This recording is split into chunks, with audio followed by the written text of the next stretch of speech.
Halo, assalamualaikum warahmatullahi wabarakatuh.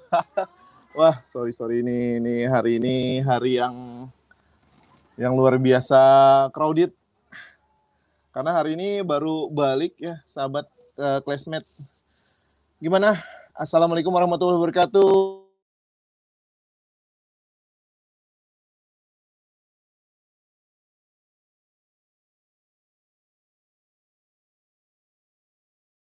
Bersama kita sekarang mau bicarakan terkait kita diskusi aja dialog ya pada hari ini ya. Lebih kepada tema yang diangkat adalah menjaga mimpi anak berkebutuhan khusus. Jadi ini adalah semacam sharing dari narasumber kita yang telah hadir. Tapi sebelumnya gue mau ceritain dulu soal kelas bersama ya. Jadi kelas bersama ini adalah salah satu gerakan perkumpulan dari teman-teman di Kementerian Pendidikan dan Kebudayaan untuk membuat sebuah komunitas belajar ya. Kemudian kita dinaungi oleh Perpustakaan Kementerian Pendidikan dan Kebudayaan. Kemudian terbentuklah kelas bersama. Namun pada saat ini kita kelas bersama hanya dilaksanakan melalui virtual karena memang dalam musim pandemi ini kita mengurangi untuk kegiatan di tatap mukanya. Begitu ya, sahabat classmate ya. Jadi sampai sekarang kelas bersama menjadi kelas yang konsisten untuk selalu menghadirkan kelas-kelas yang berbobot ya gitu, yang bisa menambah pengetahuan dan wawasan sahabat-sahabat classmate yang ada di rumah. Jadi kita tetap stay di rumah saja untuk terus dan jangan lupa kita terus untuk belajar. Itu yang kita hadirkan kelas bersama di rumah sahabat-sahabat classmate. Pada hari ini kita di episode berapa nih, episode ke-30 ya, kelas bersama for parents, jadi untuk orang tua. Di Sabtu 3 Oktober 3 Oktober ya 2020 kita sudah kehadiran narasumber kita yang notabene adalah seorang orang tua dari anak berkebutuhan khusus. Nah, kita coba panggilkan aja ya dari langsung saja Bu Hani Kusuma Ningtyas. Halo. Halo, selamat sore. Hai, selamat sore. Mohon maaf. Sore. Agak crowded ya. Okay. Iya, tapi nggak apa-apa ya dengan adanya yang kayak begini. Memang kalau misal direncanakan biasanya jadi kurang bagus. Jadi yang nggak direncanakan tuh biasanya lebih bagus gitu. Okay, yes. Gitu. Apa kabar Bu Hani? Sehat-sehat ya? Sehat. Sehat-sehat, alhamdulillah ya. Oke. Sehat ya. Sehat-sehat, alhamdulillah. Aku tuh mau ngecek di diskusinya di mana ya? Oh, di chat ya. Aku coba lihat di chat. Kita lihat, kita sapa dulu ya teman-teman kita yang sudah hadir di channel YouTube Kelas Bersama. Ada Asrin Muhammad, kemudian Preti Puji Mulia. Kok semangat pagi? Oh iya, selamat pagi ya. Terus semangat pagi Aro Majalengka. Ya, ini Bu Hani dari Majalengka juga sudah hadir. Kemudian Bu Ratih Yuliastina sudah hadir. Bu Puji Harti dari Surabaya hadir. Wow, halo Bu Puji. Ada Bu Sri Suwarti juga sudah hadir, dan masih banyak ada teman-teman juga kita yang dari Facebook channel ya. Nanti di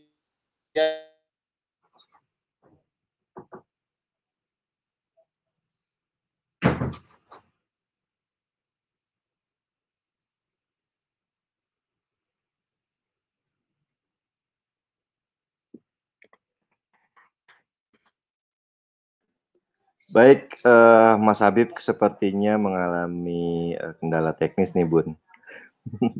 Ya. Biasa ya kalau misalnya online ini emang seperti ini nih dinamikanya.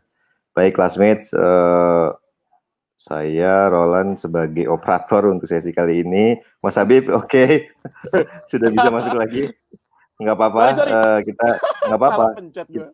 Oke, sip. Kita saling backup. Oke, iya, silakan Mas Habib. Oke, kita lanjut ya Bu Hani ya. Sorry sahabat classmate, memang nih kalau live begini situasinya harus benar-benar saling membackup gitu ya Bu Hani ya. Siap. Oke, aku mau sebelum kita lanjut ke apa ya, diskusi kita, di sore hari ini yang lebih fokus, aku mau pengen tahu sih, latar belakang dari Bu Hani ini kesehariannya, sebagai apa gitu, atau sudah bekerja sebagai apa gitu ya. Silakan Bu Hani untuk memperkenalkan diri buat sahabat-sahabat classmate yang ada di rumah. Selamat sore, Assalamualaikum warahmatullahi wabarakatuh. Semoga semuanya sehat ya, dimanapun Anda berada. Sebelumnya perkenalkan saya adalah Hani Kusumanitia. Saya ibu dari 3 orang anak dan 3 orang cucu. Saya sebelumnya memang dari sejak usia 21 tahun sudah bekerja. Jadi pindah-pindah sampai anak saya sekarang sudah memiliki 3 orang anak yang pertama. Nah, saya ini saat ini sekarang bekerja sebetulnya bukan bekerja tapi mempunyai bisnis di Manulife Indonesia. Sebelumnya 20 tahun di Kedutaan Kanada dan Export Development Kanada. Dan berbagai lembaga keuangan, bank, dan sekuritas juga. Jadi sekitar 36 tahun pengalaman kerja saya sampai saat tahun ya. Zaman saya kan nggak bisa diem, Mas Habib. Jadi Iya. kalau diem justru kayaknya mungkin saya sakit. Jadi mendingan saya Iya, betul. buat sesuatu, harus berkreasi. Jadi kalau sudah sering bekerja begitu, kalau suruh istirahat malah sakit. Jadi harus emang apa aja yang bisa dikerjakan gitu ya. Benar, apa aja. Oke. Baik, itu ya sahabat classmate ya. Jadi memang beliau ini nggak hanya sebagai ibu rumah tangga ya. Beliau juga sudah berkarir cukup lama dan memang sudah banyak pengalamannya sana sini ya. Jadi alhamdulillah kita mendapat kesempatan dapat sharing ilmu dari Bunda Hani. Bunda Hani, aku mau tanya, Bunda Hani ini kenapa kita mau ambil temanya menjaga mimpi anak berkebutuhan khusus? Terima kasih sebelumnya saya ucapkan untuk kesempatan yang diberikan pada hari ini. Merupakan suatu berkah yang luar biasa saya dapat kesempatan dari Kemendikbud untuk bisa sharing sama semua orang tua yang ada di dunia ini, gitu, bahwa saya memiliki 3 orang anak, pertama laki-laki, kedua perempuan, dan ketiga laki-laki. Yang nomor 2 itu ternyata saya baru menyadari bahwa pada usia 1 tahun anak saya yang perempuan tidak bisa dengar, gitu. Jadi dia itu mungkin tuli sejak lahir, karena pada saat saya hamil, saya panas, jadi saya merasakan badan saya itu panas luar biasa dan kelihatannya saya juga mengidap tokso pada saat itu. Yang harusnya kalau selama orang hamil itu nggak boleh terganggu dengan demam tinggi atau hal-hal seperti itu. Iya, betul. Nah, tapi pada saat saya melahirkan sih biasa aja, semuanya normal, alhamdulillah, gitu kan, nggak ada apa-apa. Tapi saya baru tahu setelah usia 1 tahun. Kalau anak kecil kan kalau kita kasih cleaning gitu kan dia langsung respons biasanya ya. Tapi anak saya ini kayaknya nggak respons gitu. Jadi kalau saya tepuk tangan dari belakang dia nggak ada respons. Nah, jadi dengan kecurigaan seperti itu saya baru menyadari bahwa mungkin anak saya nggak dengar kali ya gitu kan.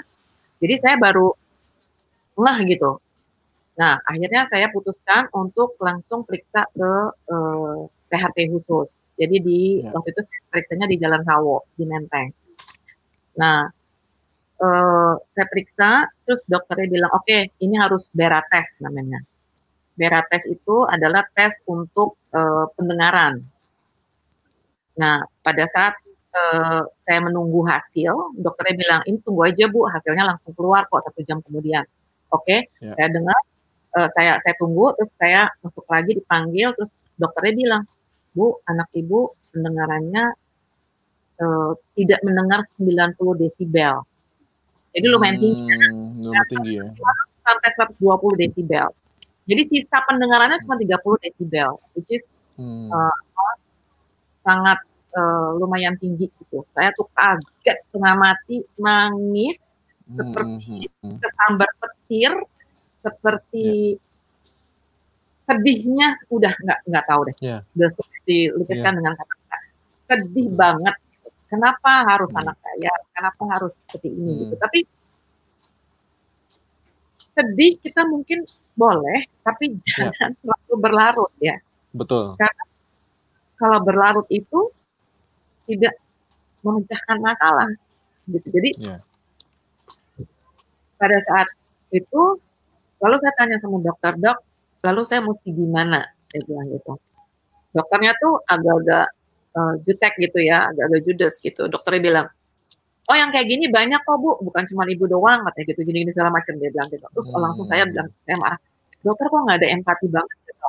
Kenapa dokter tidak memberikan empati bahwa sebetulnya apa yang harus saya lakukan dengan menghadapi situasi seperti ini? Ini pertama kali yang saya baru alami dan saya nggak pernah alami seperti ini sebelumnya. Sedih luar biasa, Mas. Betul. Sedih banget. Sampai saya nangis di dokternya juga. Akhirnya dokternya bilang gini, oke Ibu, pertama yang Ibu harus lakukan, sedini mungkin anak ini dimasukkan sekolah. Jadi dimasukkan sekolah latihan bersama namanya SLB. Nah, itu Sampirama katanya. Sampirama. Nah, terus akhirnya sekolah Sampirama di Kramat pada saat itu. Terus kedua, Ibu mungkin mesti panggil speech therapy supaya melatih anak bicara gitu, supaya dia bisa menangkap apa yang orang dengar gitu. Terus ketiga, Ibu terus sekolahin anaknya, jangan sampai berhenti. Nah, jadi saya bilang sama dokternya, dok, terima kasih advice-nya, ini sangat membantu, saya akan cari solusi seterusnya, bagaimana. Gitu. Akhirnya saya terus mendaftarkan, pergi ke Sampirama untuk mendaftarkan ke sekolah. Sekolah-sekolahnya bilang, oh ya Bu, silakan. Sedini mungkin memang anak itu bagus. Itu anak saya baru 1,5 tahun. Jadi saya mau secepat mungkin anak saya sekolah supaya anak saya bisa berinteraksi, segala motoriknya, segala bicaranya, semuanya bisa berkembang dengan baik gitu. Nah, seiring dengan berjalannya waktu, anak saya sekolah sampai 5 tahun di Taman Latihan Bersama itu memang programnya 5 tahun. Habis itu masuk SD. Jadi selama dari umur 1,5 sampai 5 tahun berarti kan 6,5 tahun. Masuk SD umur 7 gitu. Nah, pada saat masuk SD saya memberanikan diri, bukan memberanikan diri, maksudnya saya ditawarin sama kepala sekolahnya bilang gini, Ibu, saya lihat potensi untuk Putri, nama anak saya Putri. Untuk Putri bagus. Jadi sebaiknya mungkin Ibu sekolahin ke sekolah biasa aja. Nah, saya juga memang berkeinginan untuk mensekolahkan anak saya ke sekolah biasa, bukan ke SLB gitu. Karena kalau sekolah biasa, anak saya jadi dipacu untuk mengetahui lebih banyak apa yang dilakukan oleh anak-anak normal gitu. Jadi nggak boleh, jangan sampai ketinggalan gitu hal-hal seperti itu. Nah, motivasi saya adalah supaya anak saya bisa dan saya bisa menyetarakan anak saya dengan yang normal gitu. Jadi saya juga dalam hal mendidik, dalam hal membimbing, dalam hal membesarkan anak saya dalam keluarga juga saya tidak ada perbedaan. Dan yang paling penting lagi adalah dikala kita punya anak berkebutuhan khusus, itu kadang-kadang kan banyak orang tua yang suka malu gitu ya, anaknya diajak kemana-mana gitu. Salah, justru harus anaknya diajak kemana-mana supaya anaknya bersosialisasi dengan orang banyak, bisa berinteraksi, bisa ininya semuanya bergerak. Jadi motoriknya, terus wawasannya, semua segala yang ada, karena unsurnya kan banyak untuk mendidik anak itu. Nah, jadi anak saya itu langsung setiap hari, setiap ada acara, setiap kemana aja saya selalu ajak kemana-mana. Gitu, sehingga anak saya terbiasa dengan ketemu orang, kenal orang, nggak malu. Nah, di situ adalah proses untuk membentuk kepercayaan diri bagi anak itu sendiri. Dengan dia bisa ngomong atau interaksi sama orang, dia punya kepercayaan dirinya, gitu. Nah, jadi akhirnya saya masukin, nggak minder, itu soalnya. Minder itu penting untuk anak berkebutuhan khusus. Kalau anak itu minder, susah majunya, gitu. Betul, jadi betul. Itu yang saya push supaya anak pede. Nah, seiring dengan berjalannya waktu, anak saya lulus taman latihan bermain. Lalu saya mencari sekolah untuk yang normal tapi menerima anak tuli. Nggak semua, Mas Habib, ada yang mau menerima seperti itu. Jadi hanya beberapa sekolah gitu, dan sangat pilihan banget. Tapi saya lumayan challenging juga ini untuk saya sebagai ibunya, gitu. Jadi saya coba anak saya masukin sekolah yang dekat dengan rumah. Di dekat rumah ada sekolah yang Ascorbi namanya, SD Ascorbi. Lumayan bagus. Saya bandingin ke yang lain gitu. Jadi ada ini gitu. Tapi saya bandingin, akhirnya keputusan saya pada ke SD Ascorbi. Nah, terus saya bilang sama kepala sekolahnya, Pak, saya punya anak tuli, tapi saya ingin mencoba anak saya masuk ke sekolah ini. Oh, Bu, itu nggak terima, gini-gini. Biasa kan seperti itu sekolah kan. Iya, betul. Nah, terus saya bilang, Pak, kalau misalnya anak saya nggak diterima, alasannya apa? Kalau Bapak nggak terima anak saya coba untuk ke yayasan. Menghadap ke yayasan. Kalau itu di tahun berapa ya, Bunda? Itu di tahun berapa, Bunda? Itu 91 tambah 91 ya. 98. 98 ya, oke. Ya. 98. Nah, si kepala sekolahnya bilang gini, nggak bisa. Pokoknya malahnya dia tolak gitu, dia nggak boleh anaknya masuk sekolah itu. Terus alasannya kenapa? Oke, kalau gitu saya akan maju terus, saya akan coba supaya anak saya bisa masuk. Nah, pokoknya ceritanya akhirnya anak saya diterima di Ascorbi.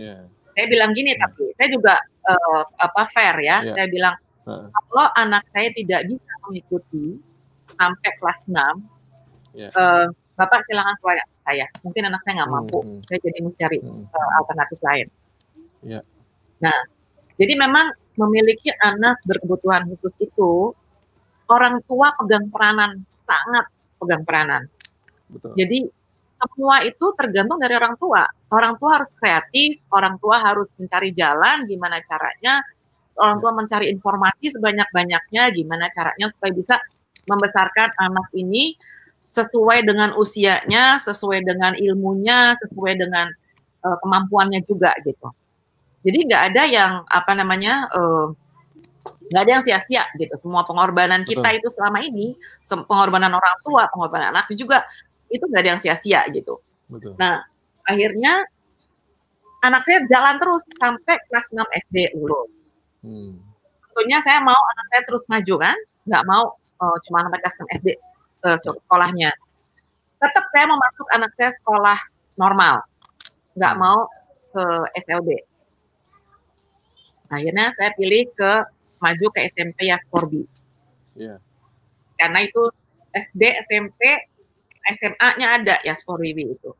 Nah, SD, SMP jadi satu sekolahnya, anak saya masuk ke SMP. Nah, SMP ini usia rawan untuk anak-anak teenage ya, anak-anak yang baru puber, masa puber. Jadi betul. Emosinya dia juga meledak-ledak, terus teman-temannya juga rebellious gitu kan, pokoknya kayak selalu melawan atau gimana gitu. Itu memang usia tinggi gitu ya, usia masa puber gitu. Nah, anak saya mengalami kendala bukan karena pelajarannya, bukan karena tidak bisa mengikuti, tapi karena bullying di sekolah. Jadi suatu hari anak saya mau sekolah, nggak mau sekolah karena dia takut dibully sama teman-teman. Mudah-mudahan Pak Menteri Pendidikan dan Kebudayaan, Mas Nadiem, mungkin bisa meredam bullying di semua lini sekolah dari SD, SMP, SMA, kuliah pun nggak ada lagi bullying di seluruh Indonesia ini, ataupun seluruh dunia, karena jahat banget Mas. Betul. Gitu. Saya lumayan sedih karena anak saya ada usaha coba untuk bunuh diri karena dia saking desperate ya, saking depresi ya. Jadi anak saya tuh udah nyiapin tali rafia, mau diikat di jendela, di teralis jendela gitu kan. Terus mau apa ini? Gitu. Aku nggak mau sekolah lagi mah katanya. Loh kenapa? Saya bilang gitu kan. Enggak, soalnya teman-teman aku ngebully saya gini-gini segala macam. Aduh, saya sedih banget. Itu fase berikutnya yang membuat saya sedih lagi. Betul. Gitu. Lihat anak saya seperti itu. Saya sekolah Bunda? Besoknya Mas, tapi anak saya tak. Ya. Ini Bunda. Saya ke sekolah. Ya, lanjut. Ya silakan Mas. Ya, silakan Bunda. Saya ke sekolah. Ya, saya ke sekolah besoknya Mas, karena anak saya mengalami depresi seperti itu. Dan saya nggak mau dia mengalami seperti itu. Saya ke sekolah, terus saya tanya sama anak saya, yang mana yang ngebully kamu? Saya bilang gitu kan. Orangnya itu. Sebetulnya anak-anak itu takut kan kalau ngadu. Karena the more dia ngadu ke orang tuanya, the more dia makin di-stress kan, ditekan gitu kan. Betul. Lagi gitu. Iya, betul. Nah, akhirnya saya bilang enggak apa-apa. It's okay. Mama bisa handle. Saya bilang gitu kan. Terus kayak gitu, akhirnya anak saya mau terbuka. Nah, untuk membuat anak ini terbuka juga nggak mudah, Mas Habib. Karena kita mesti selalu dengan dia, kita harus selalu komunikasi dengan dia. Jadi nggak ada jeda untuk komunikasi dengan anak. Harus penuh dengan kasih sayang dan cinta. Itu penting banget. Harus lembut sama anak. Nah, terus akhirnya saya ke sekolah, terus saya bilang, saya deketin ini teman yang ngebully. Saya tanya, kamu tuh satu kelas ya sama Putri? Saya bilang gitu kan. Oh iya Tante. Terus udah gitu namanya siapa? Saya bilang gitu. Saya ajak ngobrol dulu ini yang ngebully teman-temannya, grupnya dia yang ngebully dia. Terus namanya ini. Oke. Terus kalau di luar negeri tahu nggak? Kalau punya teman yang ada kekurangan, itu temannya dibantu loh, bukannya dikata-katain atau dijelek-jelekin atau diledek-ledekin. Kamu tahu nggak akan terjadi? Dia tuh sedih banget loh. Saya bilang gitu. Jadi saya ajak ngobrol itu anak. Saya ajak ngobrol baik-baik. Terus saya bilang gini, Putri itu juga nggak mau loh seperti itu. Sekarang kamu rasain deh. Kalau misalnya kamu ada di posisi Putri, kamu akan seperti apa rasanya? Bukan saya kok Tante. Ini. Udah tunjuk-tunjukkan. Saling tunjukkan, iya betul. Ya, saking ketakutan gitu kan. Oke. Kalau kamu masih tetap seperti itu, besok Tante undang mamah kamu ya ke sekolah. Saya bilang gitu. Kalau kamu nggak bisa hadirkan mamah kamu, Tante akan ngadep ke kepala sekolah. Saya bilang gitu. Kita selesaiin sama-sama yuk di kepala sekolah yuk. Saya bilang gitu. Terus udah gitu akhirnya dia bilang gini, oh nggak usah Tante, saya minta maaf. Akhirnya minta maaf. Mohon maaf, terus segala macam.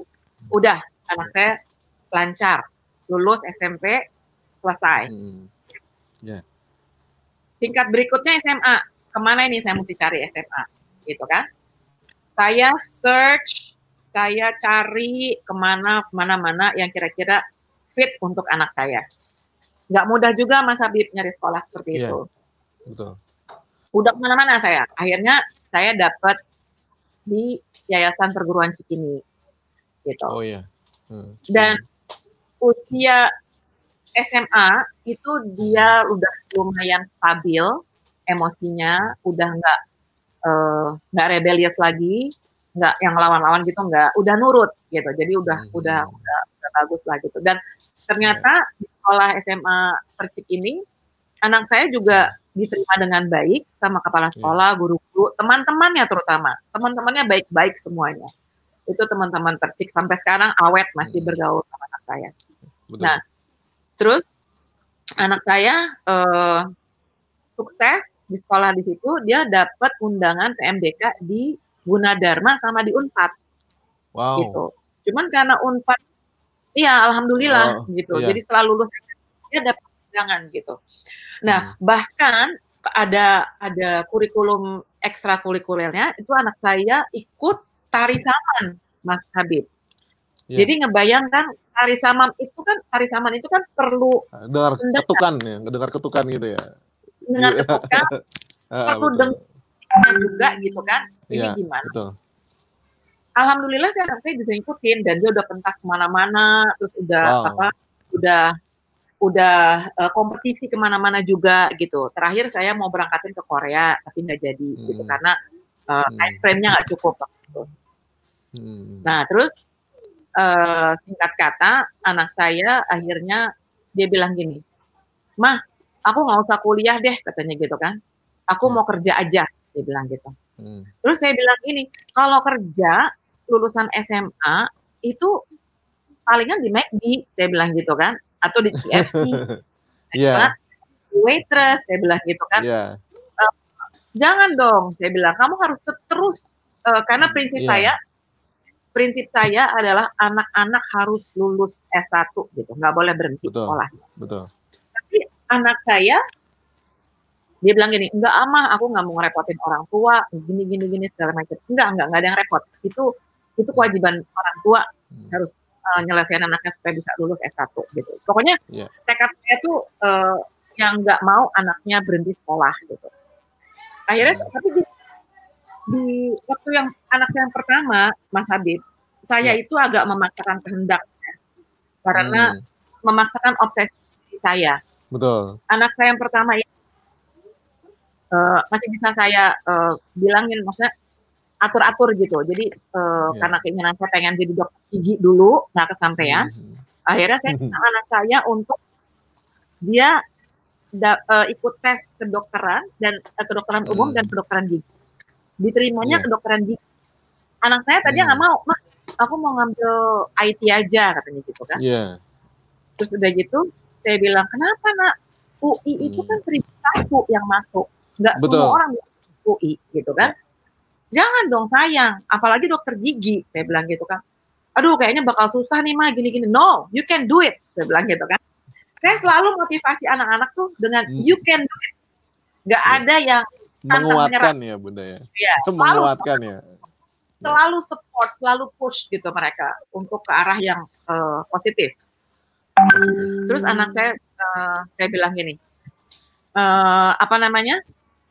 anak saya tuh nurut gitu. Ya udah deh kalau gitu ikutin gitu kan. Akhirnya anak saya lulus dokter gigi gitu kan. Alhamdulillah. Nah, ini yang pertama kedua, ya Bunda ya. Oh ya. Yang pertama anak laki kan, tapi dia tes gitu kan. Dan ternyata jodohnya dapat dari University of Indonesia juga, jadi alhamdulillah. Jodoh memang ada di tempat dia berhabitat ya. Iya benar, nggak kemana-mana. Nah yang kedua ini saya nggak mau pakai itu lagi Mas Habib, karena memaksakan kehendak itu belum tentu anaknya suka. Jadi akhirnya saya bilang sama anak yang kedua, Putri bebas milih, Putri mau kuliah apa, gitu kan? Saya tanya. Terus udah gitu dia bilang ini, "Saya mau DKV mah," katanya gitu. "Oke, Putri daftarin DKV di mana?" Karena saya nggak boleh anak saya untuk keluar kota, nggak mau ke Bandung nggak boleh, terus nggak boleh jauh-jauh gitu pokoknya. Karena anak perempuan, begitu kan ada handicap, gitu. Jadi saya takut, wajar lah kalau orang tua tuh khawatir gitu ya sama anak perempuannya. Nah terus udah gitu akhirnya anak saya terus dia bilang gini, "Oke mah, saya daftar di BINUS." BINUS ini apa Meruya ya? Apa? Ya, Bina Nusantara. Dia daftar KV, Desain Komunikasi Visual. Waktu itu program. Nah, programnya seperti itu. Oke, ya udah, go ahead, bilang gitu kan. Tapi ternyata fase university itu susah banget. Karena orang tua udah nggak bisa lagi involve untuk anak. Betul. Jadi harus benar-benar yang anak tuh benar-benar mandiri di luar dari orang tua nggak boleh ikut campur gitu kan. Tapi tetap saya monitor gitu. Nah, anak saya bilang gini, "Mama, saya nggak bisa bolak-balik kampus rumah. Karena rumah saya di Pasar Minggu, kuliahnya di Meruya. Macetnya minta ampun. Berangkat jam 4 pagi. Itu yang macet di situ ya. Soalnya jalan kecil itu. Ya, akhirnya dia bilang gini, "Mama boleh nggak saya kos?" "Boleh." Saya bilang gitu. Ya udah, untuk yang gampang supaya nggak mengganggu kuliah. Gitu. Jadi akhirnya anak saya terus kuliah 5 tahun lancar sampai lulus DKV akhirnya. Nah, Alhamdulillah. Nah, tapi Mas, itu juga belum berhenti Mas. Cobaannya masih aja ada, kendalanya masih aja ada. Ya namanya orang hidup pasti ada cobaan lah ya. Nggak ada yang mudah. Jadi semua berproses gitu kan. Nah, pada saat anak saya sudah lulus, terus saya bilang gini, oke, ini mama kasih daftar lamar ke 500 perusahaan ini. Saya bilang gitu kan. Nurut anak saya lamar. Dia lamar 500, nggak ada yang respons Mas. Dari 500 lamaran itu tidak ada yang respons. Sedih juga kan? Di apa namanya, di surat lamarannya itu juga disebutkan ya kekurangannya gitu ya Bun pada saat itu? Enggak disebutin. Enggak sebutkan ya? Enggak disebutin aja enggak ada yang respon gitu kan. Apalagi disebutin gitu kan. Apalagi jadi pertama dicoba test case kan, sebutin nih. Ada enggak. Boro-boro direspons aja enggak gitu. Nah, suatu hari ada yang respon, tapi begitu dia mengetahui bahwa Putri ada handicap, langsung dia bilang gini, oh mohon maaf, ternyata posisinya udah diisi. Oke deh. Jadi kan itu alasannya. Ya, jadi kan penolakan ya, secara halus ya.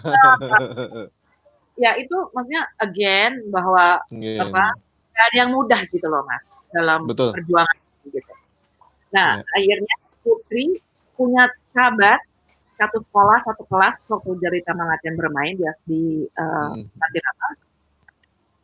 Bertiga itu dia ini apa namanya bikin nyoba-nyoba gitu. Apa ya kita bikin usaha apa ya? Udah deh kita usaha sendiri aja deh gitu akhirnya. Anak-anak milenial sekarang kan kreatif ya, produktif, kreatif, segala macam gitu. Nah jadi kalau misalnya dilihat dari perjalanan gimana saya merawat Putri, gimana saya membesarkan Putri, gimana saya memberikan inspirasi untuk Putri gitu. Yang Putri juga merupakan inspirasi untuk saya gitu, untuk saya terus apa bisa memotivasi diri saya juga, memotivasi anak saya, memotivasi banyak orang gitu bahwa kita harus kuat, harus persisten, konsisten, dan attitude-nya harus bagus. Gitu. Betul. Jadi semua itu membaur menjadi satu. Gitu. Perjuangan itu tidak ada yang mudah, Mas. Tapi hasilnya nyata. Gitu, menghasilkan sesuatu yang manis. Alhamdulillah. Tetap masih berjuang, Mas. Tetap masih berjuang. Apalagi terutama di masa pandemi seperti ini. Betul. Gitu. Bunda, aku tadi masih ada yang ingin ku mau coba tanya ya Bunda ya. Ketika Putri sudah masuk di sekolah dan sampai hampir tadi ada kalimat mau bunuh diri ya Bunda ya. Selama sekolah itu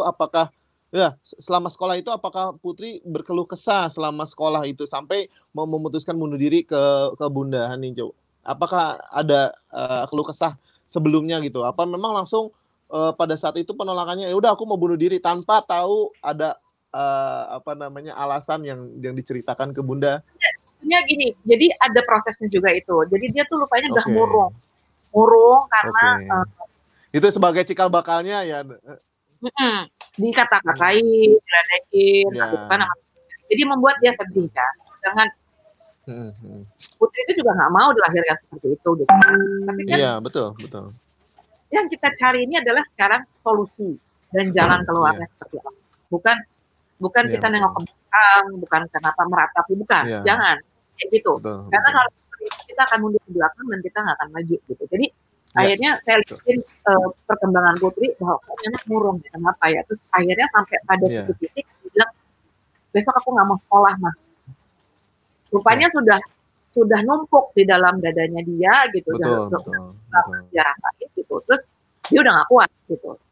Nah ini yang mesti dijaga memang untuk anak-anak handicap bahwa emosinya itu kadang-kadang naik.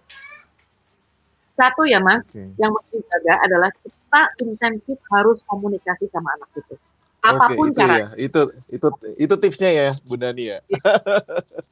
Jadi anak saya itu pertama yang saya beliin gadget itu anak saya, Putri.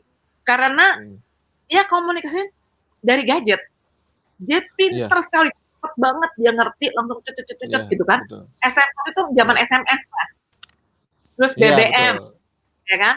Terus BBM. Belum ada WhatsApp BlackBerry ya. Iya, BlackBerry ya. Baru WhatsApp terakhir ya.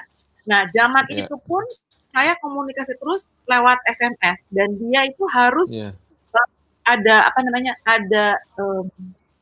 Ada respons dari ibunya setiap saat gitu. Misalnya dia mau ini, itu ibunya harus respons.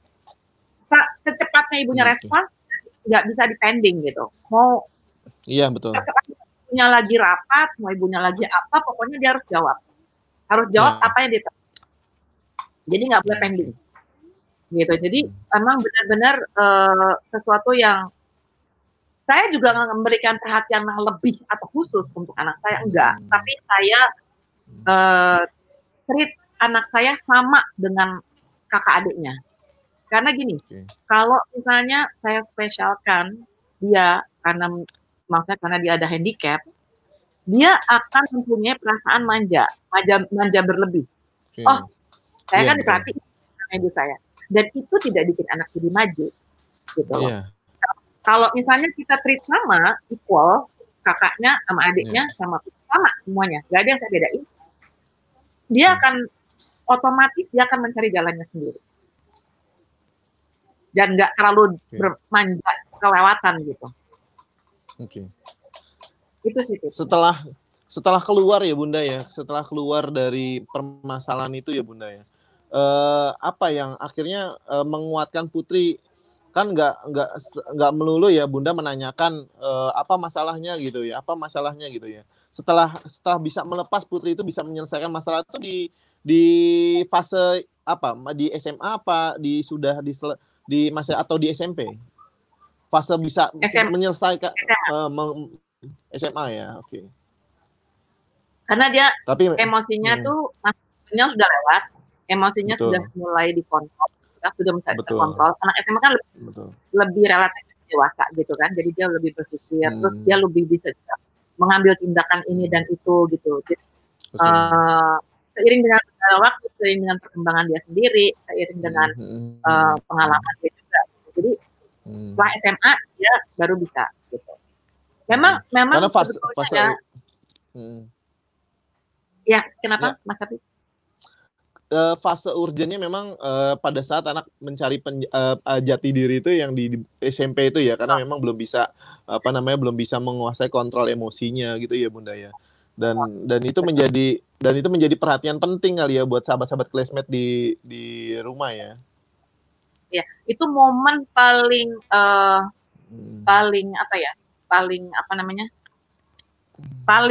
momen yang paling bahaya sebenarnya. Betul. Jadi yang harus pay attention lebih itu adalah fase SMP, SMA. Karena ya itu tadi jati diri dan emosionalnya kan meledak-ledak pada usia segitu, karena dia kan pengen kelihatan nih sama orang gitu kan. Gue juga udah gede, gue juga udah besar, dewasa gitu kan, seperti itu. Jadi ya memang harus diperhatikan benar gitu. Yang critical age-nya itu adalah teenage ke SMA. SMA, ya mau ke SMA, baik. Baik. Kemudian ini Bunda, ketika sudah di SMA ya Bunda ya, kita nggak tahu ya proses pendewasaannya itu, apakah Putri sudah punya semacam teman dekat gitu ya. Teman dekat tuh maksudnya teman sebaya ya, mungkin ada teman sebaya yang bisa jadi teman ngobrol gitu ya, atau teman sebangkunya gitu yang pernah dikenalkan sama Bunda Ani. Sahabatnya sih banyak. Putri itu sahabatnya banyak, cewek, cowok. Karena anaknya juga akhirnya dengan saya waktu kecil dia saya suka ajak kemana-mana. Anak ini bisa membawa diri dengan baik, Mas. Jadi Putri alhamdulillah punya kelebihan juga, dia pintar membawa diri, dia pintar bersosialisasi sama teman-temannya, dan teman-temannya banyak yang sayang sama dia. Di SMA nih teman-temannya banyak yang sayang. Nggak perempuan, nggak laki, gitu. Nah, pada saat dia SMA itu banyak perempuan yang ngebantu gitu. Misalnya kalau Putri nggak bisa dibantuin gitu, yang cowok-cowok juga dibantu. Beda sama SMP gitu. Nah, kalau waktu setelah SMA kan kuliah. Nah, kuliah ini kan dia juga her own kan, dia harus sendiri berdiri ilmunya sendiri semuanya, jadi nggak ada contek-contek gitu. Soalnya kan pelit banget kalau di kuliah nggak boleh contek-contek gitu kan. Nah, itu dia berusaha dengan kemampuan sendiri. Dia kebetulan ada kenal sama dia punya teman dekat yang akhirnya teman dekatnya itu jadi suaminya sekarang. Oke. Berarti sudah menikah Putri ya, Bunda ya? Sudah menikah. Oke. Alhamdulillah. Kemudian sekarang kita fase kuliah ya Bunda ya. Komunikasi yang efektif yang Bunda Hani lakukan itu seperti apa ya? Yang akhirnya dia kan mandiri gitu ya, kan nggak mungkin dia masih WA atau WA dan Bunda Hani harus terus membalas gitu ya? Atau mungkin ada cara lain gitu untuk komunikasinya lebih efektif dengan Putri? Satu-satunya ya sekarang WhatsApp. Itu udah paling WhatsApp ya. Udah nggak ada lagi yang lain. WhatsApp is the best. Udah nggak ada yang lain ya. Oke. Communication. Kadang-kadang kalau memang kita ketemu sekarang ini Putri itu kan lebih sering pergi. Jadi saya juga jarang ketemu kadang-kadang kan. Jadi WhatsApp harus komunikasinya, nggak ada lagi yang lain. Iya baik. Baik Bunda Hani, kita ini dulu ya. Kita ada dari sahabat classmate yang ada di channel YouTube ya Bunda ya. Ada yang ingin bertanya dengan Bunda nih. Dari Asrin Muhammad. Izin bertanya Bunda, bagaimana dukungan yang diberikan kepada anaknya dalam mengejar mimpi anak dan keluarga sehingga anak Bunda bisa tegar dalam menghadapi bully dari lingkungannya. Dari Maluku Utara Bunda. Halo Mas Asrin, Maluku Utara. Terima kasih pertanyaannya. Iya. Oke. Menghadapi bully itu kita juga bully itu sebenarnya suatu tindakan kekerasan yang secara tidak langsung. Iya, betul. Nah, betul. Kita bisa juga lawan dengan keras lagi. Jadi yang kita lakukan adalah melakukan pendekatan kepada anak yang membulinya.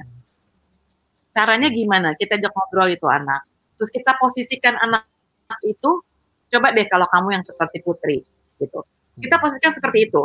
Nah, dengan begitu kan dia bisa masuk. Dia sebenarnya takut itu anak ditegur sama ibunya gitu kan, tapi at the same time saya kasih didikan untuk anak itu gitu supaya don't do it, jangan lakukan itu lagi gitu sama orang, itu nggak bagus, itu nggak baik. Dan saya ambil sampel dari Amerika gitu kan, dari luar negeri, bahwa teman-teman handicap itu bukan untuk dibully, tapi mereka itu untuk dibantu sama teman lainnya. Nah, untuk mewujudkan mimpi-mimpi Putri, saya tuh selalu support, saya selalu memberikan dukungan maksimal apa sekemampuan saya yang saya bisa. Jadi misalnya Putri gini, Mama, Putri pun akhirnya punya ide sendiri sama teman-temannya, dia punya kreativitas sendiri. Anak juga Putri kebetulan nggak bisa diam.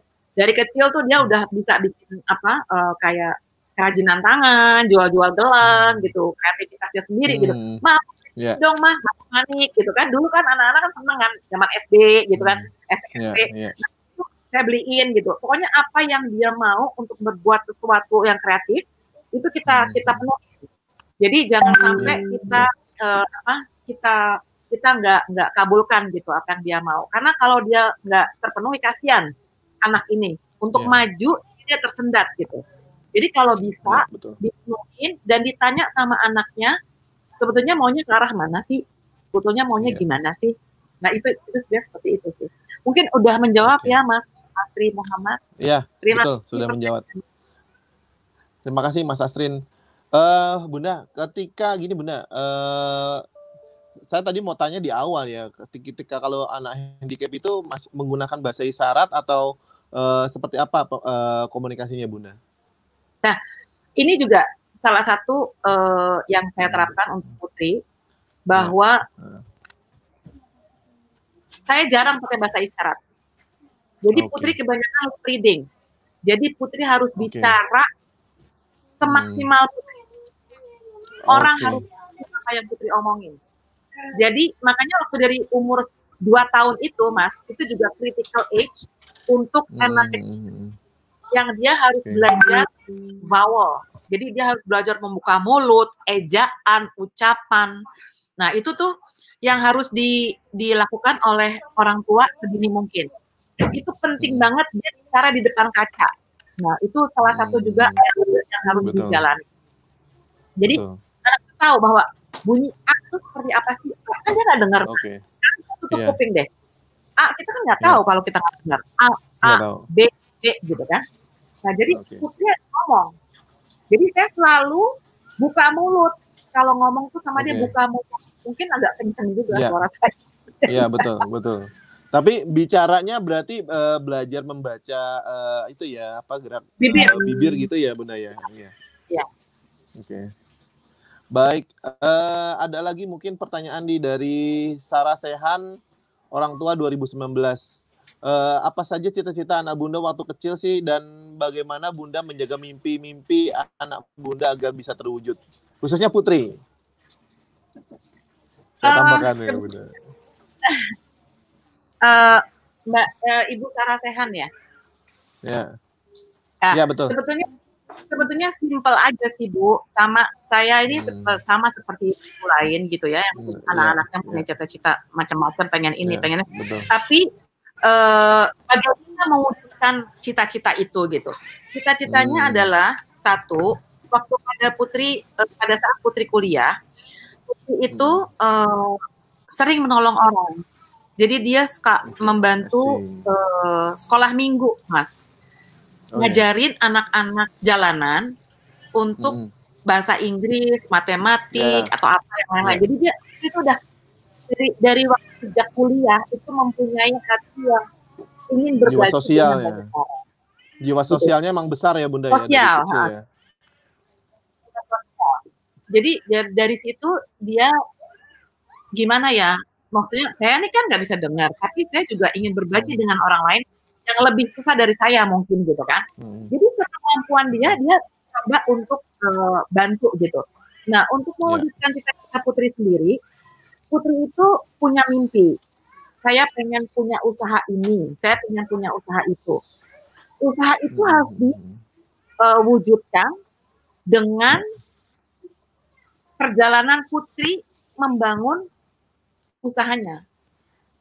Betul. Gitu. Nah, perjalanan ini Putri itu harus terus berkomunikasi dengan banyak orang, tanya mengenai gimana dia bisa sukses, gimana ininya, kiat-kiatnya, tips-tipsnya gitu. Nah, itu semuanya Putri kerjain supaya Putri bisa mencapai cita-citanya. Dan alhamdulillah sih, maksudnya ada beberapa proyek-proyek yang Putri udah lagi jalanin saat ini gitu. Sebetulnya simpel cita-citanya, membantu banyak orang. Iya. Jadi memang tetap dari orang tua ya mengajarkan ya, Bunda ya. Tetap orang tua pegang peranan. Orang tua benar-benar satu. Oke, tadi dari Bu Sarah Sehan itu tadi jawaban dari Bunda Hani ya. Selanjutnya dari Palembang nih, Bunda Hani, Esterina Lasepta. Bagaimana mengedukasi orang tua yang halo gitu. Bagaimana mengedukasi orang tua yang justru sering cepat down dengan cara seperti ini. Sedangkan support guru sudah luar biasa dan anak sudah optimis, tapi orang tuanya begini gitu. Guru pun sudah bingung, kesal dengan orang tua yang begini. Maksudnya orang tua yang down tadi gitu, Bunda. Bu, kalau orang tua yang down, gimana nasib anaknya? Anak itu tergantung dari orang tua. Jadi orang tua itu harus tegar dan tegar-tegarnya. Saya sebetulnya juga udah kenyang, Bu, dengan segala macam pengalaman. Iya. Macam asam, garam, pahit, manis, apa semua udah kenyang. Tapi patah tumbuh, hilang berganti. Jadi kalau misalnya kita mengalami stres, kita harus cepat balik. Jangan terpuruk, berlarut-larut. Jangan, Bu. Kasihan anaknya. Mau jadi apa nanti anak kita kalau lihat orang tuanya down. Jadi kita harus siapin mental diri kita sendiri. Luar biasa, Bu. Saya juga luar biasa. Menyiapkan itu nggak mudah. Nggak mudah, sangat tidak mudah. Salah satunya adalah mendekatkan diri sama Allah. Itu aja udah. Nggak ada yang bisa tolong kita kecuali diri kita sendiri, Bu. Kalau diri kita tertolong, anak kita pasti tertolong. Semua tergantung dari orang tua. Jadi orang tua dulu harus dibersihin, dibenahin, diberesin, mentalnya, fisiknya harus kuat. Nggak boleh cengeng, Bu. Cengeng hari ini oke, besok udah bangun lagi. Jangan terus terpuruk cengeng. Betul. Kasian. Hidup ini jalan terus, Bu, bagai roda. Kasian anaknya nanti. Iya. Dan memang gini ya Bunda ya, kan kalau di masa-masa sekarang ini kita juga kita juga mesti tahu ya bahwa Kementerian Pendidikan dan Kebudayaan juga sudah mencanangkan untuk seluruh sekolah itu kan sekolah ramah anak gitu ya. Jadi pada saat ini Bunda, sekolah ramah anak itu maksudnya tidak boleh menolak anak-anak yang berkebutuhan khusus Bunda pada saat ini Bunda. Jadi memang sekolah itu sudah didorong untuk menjadi sekolah ramah anak Bunda. Kemudian Bunda, saya mau apa sih prestasi-prestasi sekarang yang pernah didapat oleh Putri selama sekolah Bunda ya? Kita mau tahu dong prestasi-prestasi apa sih Bunda? Oh, waktu dia di taman latihan bermain, salah satunya dari kecil sih memang dulu. Dia juara the best Kartinian gitu kan. Terus dia dapat juara tari saman gitu kan, walaupun mungkin kedua gitu, tapi adalah juara-juara seperti itu gitu. Terus udah gitu kalau prestasi sekarang setelah dia lulus dan menjadi pengusaha sih banyak kan. Dia selalu dapat award ini, award itu, dari sini, dari sana, banyak. Luar biasa ya. Alhamdulillah, luar biasa banyak. Ya. Luar biasa.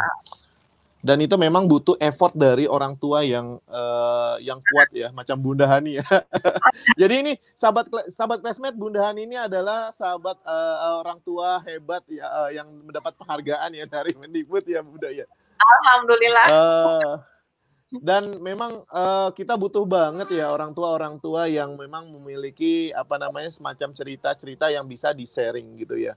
Jadi sahabat classmate sebenarnya banyak sekali inspirasi yang bisa diambil, salah satunya Bunda Hani ini gitu ya Bunda. Kami pun aku punya moto ya, bahwa the power of woman, the power of mother is the best power in the of world. emak ya. Power of emak gitu. Jadi semua berbalik dari ibu. Ibu itu luar biasa. Saya selalu juga motivasi ke menantu saya gitu kan, atau ke saya yang mungkin lagi terpuruk gitu kan. Saya selalu no, nggak bisa kayak gini. Kita nggak bisa berlarut dalam kesedihan. Kita harus maju. Kita harus terus. Nggak bisa kita lama-lama terpuruk gitu. Nggak bisa. Jangan. Jangan pikir yang menyakiti diri kita sendiri adalah diri kita. Yang menyakiti kita sendiri adalah diri kita juga. Jadi semua itu dari diri kita. Nggak ada orang lain. Betul. Oke, Bunda, kita mungkin waktunya sudah mau di ujung ya. Silakan Bunda, kita berikan waktu kepada Bunda untuk berikan pesan-pesan buat sahabat-sahabat classmate yang ada di channel YouTube dan di Facebook dan juga ada di rumah. Silakan Bunda. Terima kasih Mas Habib. Untuk ibu-ibu di mana saja atau orang tua pada khususnya, saya mau kasih tips aja bahwa anak-anak yang mempunyai kebutuhan khusus itu sangat tergantung sama orang tua dan keluarga. Jadi keluarga itu sangat mendukung anak yang berkebutuhan khusus. Bukan berarti anak itu dimanjakan, bukan. Tapi anak itu diperlakukan seperti anak biasa justru. Jangan diperlakukan seperti anak yang berkebutuhan khusus, jangan. Biasa aja, ya udah dia makan, dia ini mau mandi, udah mandi biasa gitu. Jadi seperti biasa. Tapi penuh dengan cinta dan kasih sayang. Itu penting banget. Karena anak ini akan tumbuh dengan baik dan benar itu dengan kasih sayang dan cinta dari orang tua. Itu yang paling penting.